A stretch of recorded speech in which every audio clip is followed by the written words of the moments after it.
আসসালামু আলাইকুম রহমতুল্লাহি ওবরকাতুহু। সম্মানিত দর্শক, সাবেক প্রধান নির্বাচন কমিশনার জনাব নুরুল হুদা 2018 সনে তার অধীনে যে নির্বাচন হয়েছিল, রাতের ভোট, এই ভোটের কারণে তিনি খুবই কুখ্যাতি অর্জন করেছিলেন। সম্প্রতি তার বিরুদ্ধে মামলা হয়েছে এবং তাকে গ্রেপ্তার করা হয়েছে। গ্রেপ্তার করার আগে মব তৈরি করা হয়েছে এবং যারা মব সন্ত্রাসী তারা এই ভদ্রলোকের বাসায় উত্তরাতে সেখানে ঢুকে গেছেন। একটা সময় ওনার সঙ্গে আমার খুব ভালো সম্পর্ক ছিল। আমি ওনার বাসায়, উনি দাওয়াত দিয়েছিলেন, ওনার বাসায় দাওয়াত খেয়েছি, ওনার স্ত্রীর হাতে রান্না খেয়েছি। উনিও আমার বাসায় নির্বাচনের সময় দীর্ঘদিন ছিলেন। 2009 সনে আমার স্ত্রীর হাতে রান্না উনি অনেক দিন খেয়েছেন শীতের মধ্যে। তো যা হোক, সেই ভদ্রলোক, তার বয়স এখন কত হবে, 80 বছর তো হবেই। তিনি দক্ষিণবঙ্গের সিংহপুরুষ মুক্তিযুদ্ধের ময়দানে সিভিল সার্ভিসে তিনি একজন সদস্য।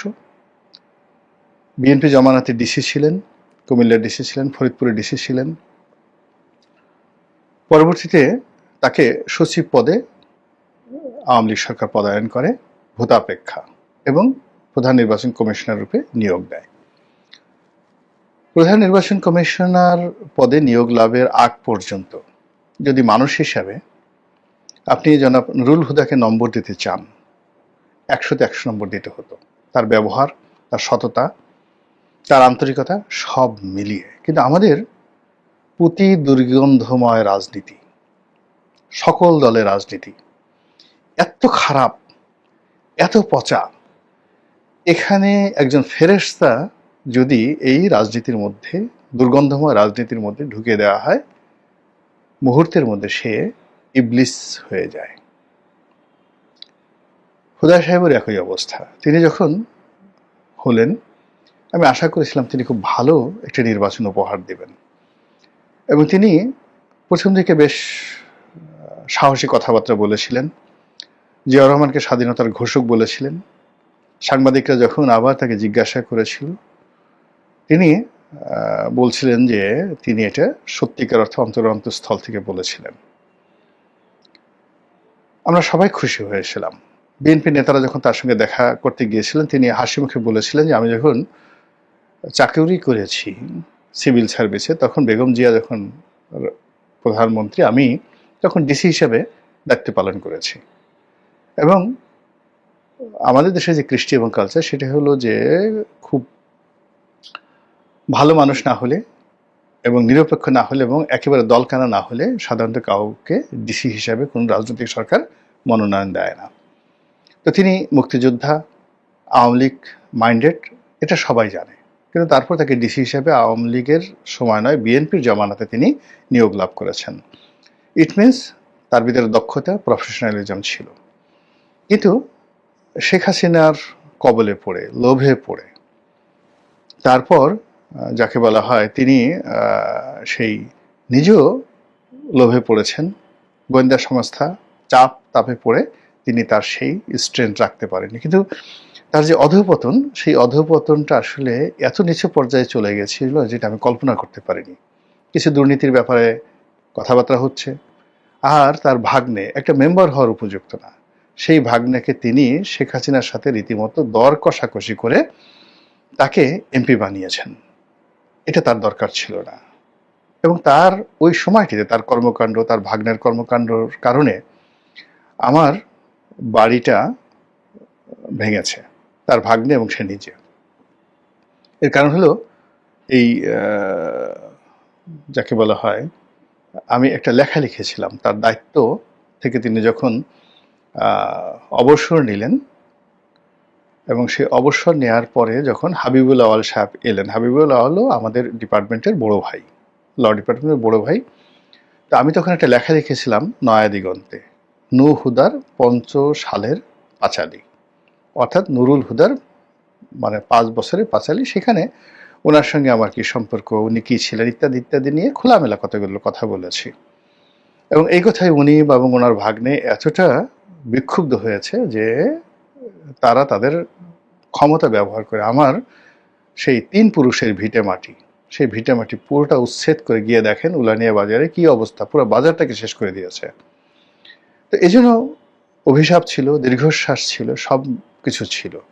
কিন্তু তার গলায় জুতোর মালা পরানো হবে এবং তার সন্তানের বয়সী ছেলেরা তার ঘরের মধ্যে তার স্ত্রী পরিবার পরিজনের সামনে তার গালে জুতো মারবেন। এটা কিয়ামত পর্যন্ত আমি দেখবো, এটা আমি কখনো কল্পনা করি না। আমি এটা নিন্দা জানাচ্ছি, ঘৃণা জানাচ্ছি। যারা এই কর্ম করেছেন দৃষ্টান্তমূলক তাদের শাস্তি দাবি করছি। ৩ জন নির্বাচন কমিশনার, সেই 14 সনের নির্বাচন রকিবুল হুদা যিনি করেছেন, যেটিকে বলা হয় বিনা ভোট। আশ্চর্য ব্যাপার হলো কর্মজীবনে ওনার মতো ভদ্রলোক আর ওনার মতো সৎ অনেস্ট অফিসার খুব কম ছিল।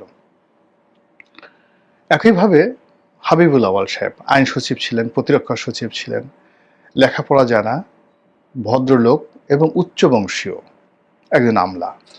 কিন্তু ওই যে বললাম যে রাজনীতির একটা কালো ছায়ার মধ্যে পড়ে গেলে, কালো জাদুর মধ্যে পড়ে গেলে কোনো মানুষের কিছু করার থাকে না। এমনকি ইচ্ছে করলেও তারা সেখান থেকে পদত্যাগ করতে পারে না। আমার সঙ্গে একজন যে নির্বাচন কমিশনার ছিলেন, নুরুল হুদা কমিশনের নির্বাচন কমিশনার ছিলেন মাহবুব তালুকদার, খুবই ভালো সম্পর্ক ছিল ব্যক্তিগত পর্যায়ে। উনিও লেখক, আমিও ক্ষুদ্র একজন লেখক। এই জন্য আমাদের মধ্যে বন্ধুত্বটা এমন পর্যায়ে ছিল যে নির্বাচনের পরে, 18 নির্বাচনের পরে উনি যে একটা বই লিখেছেন, সেই বইয়ে আমার প্রায় দীর্ঘ একটা সাক্ষাৎকার উনি নিয়েছেন, প্রায় 4 ঘন্টা আমাদের মধ্যে কথাবার্তা হয়েছে। এর বাইরে আমাদের বিভিন্ন সময় টেলিফোনে অনেক আলাপ আলোচনা হয়েছে। তো উনি বুদ্ধিমান মানুষ, মানে নুরুল হুদার মতো স্ট্রেট ফরওয়ার্ড নন। মাহবুব তালুকদার খুবই বুদ্ধিমান মানুষ। উনি মারা গেছেন, কোনো বদনাম করব না। মিডিয়াকে ওনার পক্ষে রাখার জন্য, জনমতকে পক্ষে রাখার জন্য যত রকম কৌশল আমলাদের মধ্যে রয়েছে, আমার মনে হয় যে মাহবুব তালুকদারের মতো এইরকম কৌশলী মানুষ আমলাতন্ত্রে কখনই আসেনি। ফলে তিনি জনপ্রিয়তা পেয়েছেন, তারপরে তিনি গ্রহণযোগ্যতা পেয়েছেন। কিন্তু বাস্তব ব্যাপার হলো তিনি যে সুযোগগুলো নিয়েছেন ইলেকশন কমিশনে বসে, সেই সুযোগগুলো নুরুল হুদাও নেননি। তার ক্যান্সারের রোগ ছিল, তিনি পুরো চিকিৎসার যে ব্যয়ভার, ফাইল খুলে দেখেন, কোটি কোটি টাকা চিকিৎসা বাবদ তিনি এই ইলেকশন কমিশন থেকে নিয়েছেন। প্রতিটি সুযোগ নিয়েছেন, কিন্তু কথা বলেছেন সরকারের বিরুদ্ধে। এটা তার একটা কৌশল ছিল, নুরুল হুদা পারেনি। 2 নম্বর হলো যে আপনি দেখুন, সে ওখানে ক্ষমতায় ব্যবহার করে, মাহবুব তালুকদার ক্ষমতায় ব্যবহার করে তার একটা প্লট ছিল বারিধারাতে, এবং সেই প্লট একজন ডেভেলপারকে তিনি দিয়েছিলেন।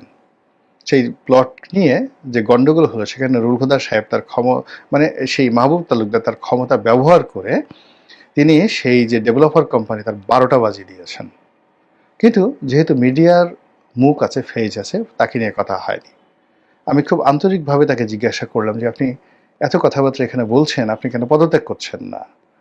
আমি কিভাবে পদত্যাগ করব? পদত্যাগ করলে যে আমার এই যে এখন যে চিকিৎসা হচ্ছে, আমি প্রতি মাসে সিঙ্গাপুর যেতে হচ্ছে, আমি এই টাকা এখান থেকে নিচ্ছি, আমি তো পাবো না। তখন আমার মনে হলো যে ওনার তো কোনো টাকা পয়সা নেই, উনি গরিব মানুষ।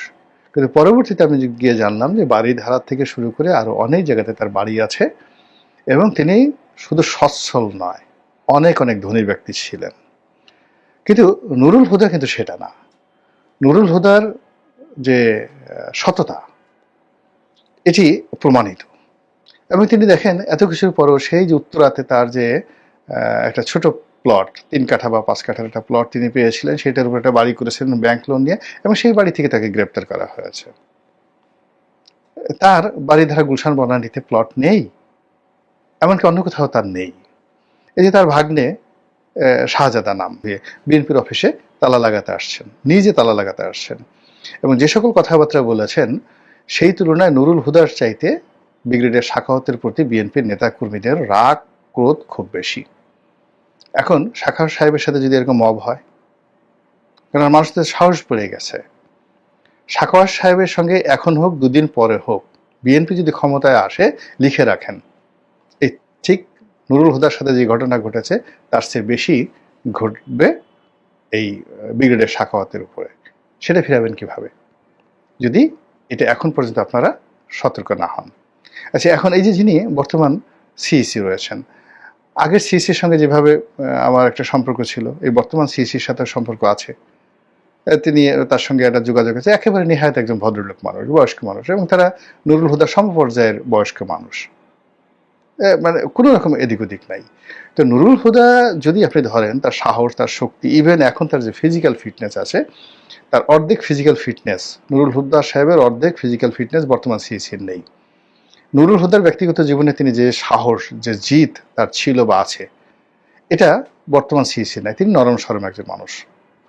নুরুল হুদার গালে যদি জুতো পড়ে, তাহলে এই যে সিইসি যে ঘটনা দেখলেন, আপনার কি মনে হয় তিনি কাজ করতে পারবেন? তিনি কাজ করবেন? তিনি এগোতে পারবেন?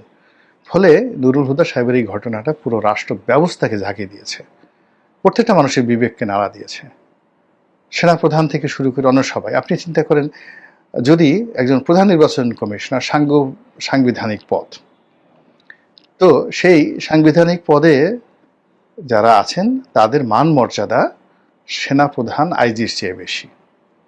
আমাদের দুইজন আইজি ধরা পড়েছে, দুইজনই ডিম খেয়েছে, মার খেয়েছে। এখন যে কয়জন সেনাপ্রধান ওনার আমলে হয়েছে, ইকবাল করিম ভুইয়া, বেলাল, আবু বেলাল মানে আনিসুল হক সাহেবের ছোট ভাই, তারপরে জেনারেল আজিজ, এবং তারপরে এই যে এখন যিনি আছেন রিটায়ার্ড করার পর, এদের অবস্থা কি হবে বলেন তো? ওনাদের অবস্থা কি হবে একবার একটু বোঝার চেষ্টা করেন। বেনজিরকে যদি মানুষ পায়, কি অবস্থা তৈরি করবে তারে?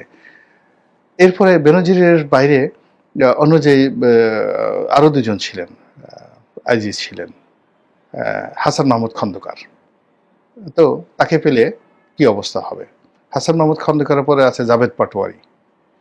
এরা সবাই ভালো মানুষ, কিন্তু শেখ হাসিনার জামানাতে তাদের নেতৃত্বে তো সবকিছু হয়েছে। তা নুরুল হুদার গলায় যদি জুতো পড়ে, গালে যদি জুতো পড়ে, এখন এরকম যদি কোনো পুলিশের একজন আইজিকে বা সেনাবাহিনীর প্রধানকে তার গলায় জুতোর মালা পরিয়ে যদি এইভাবে জনগণ মব তৈরি করে, আপনি চিন্তা করেন রাষ্ট্র আর থাকে? কোনো অবস্থাতে রাষ্ট্র থাকে না। ফলে এখনো সময় আছে, রাষ্ট্রের যারা কর্তা ব্যক্তি রয়েছে, এই ঘটনা যারা ঘটেছে তারা নয়, এই ঘটনার পিছনে যে শক্তি আছে, শিকড় আছে, সেই শিকড় ধরে টান দিতে হবে। এবং সেই শিকড় যদি বন্ধ করা না যায়, রাষ্ট্রের কোনো পদ, সেটা দুর্নীতি দমন কমিশনের চেয়ারম্যান হোক, এই যে এখন দুর্নীতি দমন কমিশনের চেয়ারম্যান, সে কি আগের যে দুর্নীতি দমন কমিশন শেখ হাসিনার জমানাতে যে দুর্নীতি দমন কমিশনের যে চেয়ারম্যান ছিল, তাদের যে কর্মকাণ্ড, তার বাইরে উনি এখন যেতে পারছেন? ওনাকে তো ডক্টর মোহাম্মদ ইউনূসকে খুশি করার জন্য অনেক কিছু করতে হচ্ছে। রাতারাতি এই মামলাগুলো কিভাবে গেল? ডক্টর মোহাম্মদ ইউনূসের বিরুদ্ধে মামলাগুলো কিভাবে গেল? নতুন নতুন মানুষকে ফাঁসানো হচ্ছে কেন? বলেন তো? রাষ্ট্রের যে সিস্টেমের বাইরে তো ভাই কেউ যেতে পারছি না আমরা। এত সহজে এটা সম্ভব না। ইন্ডিপেন্ডেন্টলি একটা বডি তৈরি করা, স্বায়ত্তশাসন, তারপরে শেষে তার যে সার্বভৌমত্ব রাষ্ট্রীয় প্রতিষ্ঠানগুলোর, সেটা তো আমরা এখনো প্রতিষ্ঠা করতে পারিনি। আপনার প্রধান বিচারপতি, আওয়ামী লীগ জমানার প্রধান বিচারপতিদেরকে এখন মারার জন্য এই ফেসবুকে বিভিন্ন কথাবার্তা ঘুরছে, ছবি দিয়ে দিয়ে বিচারপতিদেরকে টার্গেট করা হচ্ছে। তো সেই ক্ষেত্রে এখন যারা বিচার ব্যবস্থার সঙ্গে সম্পৃক্ত রয়েছেন, রাতারাতি সবকিছু খালাস করে দিচ্ছেন। সেই 21 আগস্টের গ্রেনেড মামলা থেকে শুরু করে যা কিছু এখন হচ্ছে, আগামীতে কি হবে বলেন তো? আগামীতে কি হবে? যদি সেই জামাত নেতাদেরকে ফাঁসিতে লটকানোর জন্য বিচারপতি যারা ছিলেন, তাদেরকে এখন এইভাবে মব করার জন্য যে নুরুল হুদার মতো তাদেরকে ধরা হোক, ছবি দিয়ে দেখেন ইন্টারনেট ভরিয়ে ফেলছে, অন্তত 1 ডজন বিচারপতির সেই ছবি সেখানে ভাসছে। তাহলে এখন যারা বিচার কর্ম করছেন, তাদের অন্তরে কি একটু ভয় হবে না? তারা কি কলম চালাবেন না অপেক্ষা করবেন? কাজে রাষ্ট্র কাঁপছে, ট্রাম্বলিং ফেয়ার, রাষ্ট্রের যে সংহতি এটি ব্যাহত হচ্ছে। যারা পরিচালনায় আছেন তাদের খুবই সতর্ক হতে হবে, অন্যথায় মহা সর্বনাশ আমাদেরকে শেষ করে ফেলবে। আল্লাহ আমাদের সবাইকে হেদায়েত দান করুন এবং হেফাজত করুন। আসসালামু আলাইকুম ওয়া রাহমাতুল্লাহি ওয়া বারাকাতুহু।